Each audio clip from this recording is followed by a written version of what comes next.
আমার ছেলেটা, তার তো পরীক্ষা, সে আগামীবার এসএসসি পরীক্ষা দিবে ইনশাআল্লাহ, পাশাপাশি মাদ্রাসায় পড়ে। তাকে আমার সাব বলে দেওয়া আছে, এবং বাসায় আমার স্বামী স্ত্রী দুজনেই বলি, দেখো বাবা, খুব আহামরি ভালো কোনো ফলাফল আমাদের দরকার নেই। তুমি যদি মোটামুটি ভালো ফলাফল করতে পারো তো আলহামদুলিল্লাহ, না করতে পারলেও আলহামদুলিল্লাহ, কোনো টেনশন নিও না। তুমি, তোমার উপর কোনো চাপ নাই। চাপ একটাই, তুমি 5 ওয়াক্ত নামাজ ওয়াক্ত মতো পড়ো, তুমি সব ভালো কাজগুলো ঠিকমতো করো, সকাল সন্ধ্যার দোয়াগুলো ঠিকমতো করো, প্রতিদিনে কোরআন তেলাওয়াতটা ঠিকমতো করো, তোমার যে গাইডলাইনগুলো আমরা দিই সেগুলো একটু মেনে চলো, পাশাপাশি তোমার পড়ালেখাটা তুমি ঠিক রাখো, পরীক্ষার আগে সিরিয়াসনেস সাথে চেষ্টা করো, পড়ালেখা করো। এরপরেও যদি তোমার পরীক্ষার ফলাফল খারাপ হয়, তুমি টেনশন ফ্রি থাকবা, এটা নিয়ে আমাদের কোনো আক্ষেপ নাই, আমরা দুমসে রান্নাবাড়া করে খাবো, তুমি টেনশন নিও না। আমার মেয়েও এবছর দাখিল এসএসসি পরীক্ষা দিয়েছিল। আমি সকালে একটা টেলিভিশন চ্যানেলের প্রোগ্রামে গেছি, দেখি যে ফোন বাসা থেকে, কি হয়েছে, সে পাস করছে, আর্ন করছে। আমাকে আলহামদুলিল্লাহ। এক সাবজেক্টে অনেক খারাপ করছে, আমাকে আরো জোরে আলহামদুলিল্লাহ। দুনিয়া নিয়ে এত টেনশন করার কিচ্ছু নাই, এত চাপ দেওয়ার কিচ্ছু নাই। বেশিরভাগ অভিভাবকরা সন্তানদেরকে এমন প্রেসার দেন, নকল কেউ সাধে করে, কারণ ওর জন্য এটা ডু অর ডাইর ব্যাপার। আপনি এই পর্যায়ে নিয়ে গেছেন ছেলেকে, আরে বাবা কিসের ডু অর ডাই?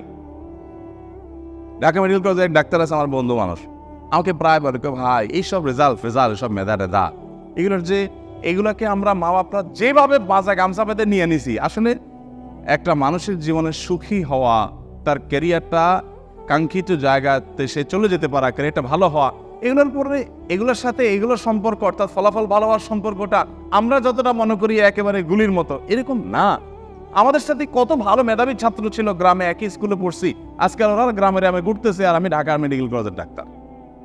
ও আমার চেয়ে ভালো ছাত্র ছিল, আমি জানি, কিন্তু আজকাল ও কিছুই করতে পারে না, টিউশন করে কোনো রকম পেট পালতেছে, আর আমাকে আল্লাহ তাআলা অনেক ভালো জায়গা নিয়ে আসছে।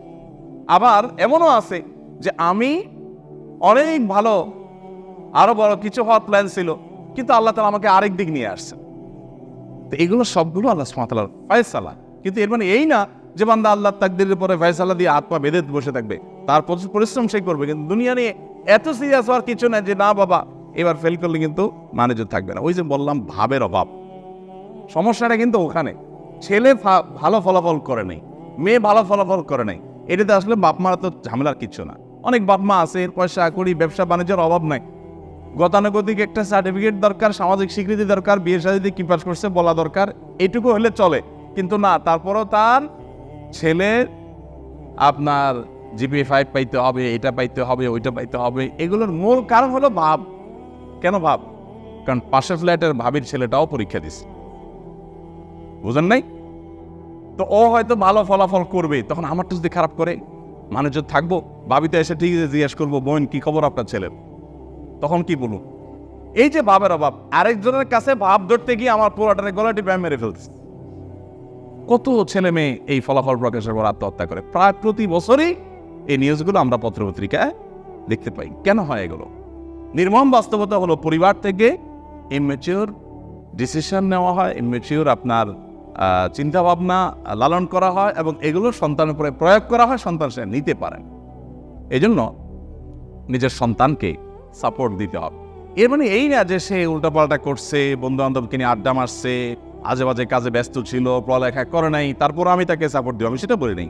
তাকে আপনি শাসন করেন যে বাবা তোমার ফলাফল নিয়ে আমার আপত্তি নেই, আপত্তি হলো তোমার অ্যাটিটিউড নিয়ে, আপত্তি হলো তোমার লাইফস্টাইল নিয়ে, আপত্তি হলো তোমার সময় নষ্ট করা নিয়ে, আপত্তি হলো তোমার চেষ্টা না করা নিয়ে। তুমি চেষ্টা করছো, তোমার চেষ্টা আমি স্যাটিসফাইড, আলহামদুলিল্লাহ। পরীক্ষা তুমি পাস করে গেছো, ওই মাস্টাররা রেজাল্ট কি দিবে না দিবে ওইটা আমার দেখার কোনো দরকার নাই। ওটা তুমি পাস করছো আলহামদুলিল্লাহ, না পাস করছো তাও আলহামদুলিল্লাহ, তুমি এটা নিয়ে কোনো টেনশন নিয়ে নিও। পাশের বাসার কোনো ছেলে পরীক্ষা দিছে, নিচের ফ্ল্যাটের কোনো ছেলে পরীক্ষা দিছে, তার সাথে তোমার কম্পিটিশন করতে হবে, এই অসুস্থ প্রতিযোগিতা আমার দরকার নাই। তার সাথে তোমার কম্পিটিশন হবে ফজর নামাজ দিয়ে।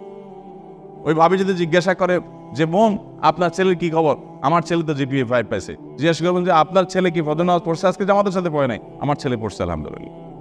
এটা হবে আমার ক্যারিয়ারের জায়গা, এটা হবে আমার কম্পিটিশনের জায়গা। আল্লাহ আমাদের অভিভাবকদেরকে বোঝার তৌফিক দান